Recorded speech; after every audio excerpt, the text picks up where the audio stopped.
Welcome to our channel. Today we are going to show you how to view your reading history in the Yahoo News app. If you often read articles on Yahoo News and want to revisit something you found interesting, this guide will make it easy to locate all the articles you have read. First, open the Yahoo News app on your phone. Next, look at the bottom and tap on the profile icon.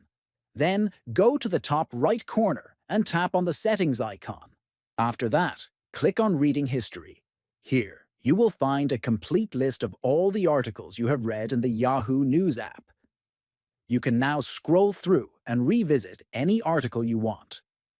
Checking your reading history in the Yahoo News app is simple and convenient. By following these steps, you can easily access and review all the articles you have read. If this video helped you, please like, share, and subscribe to the channel. Thanks for watching.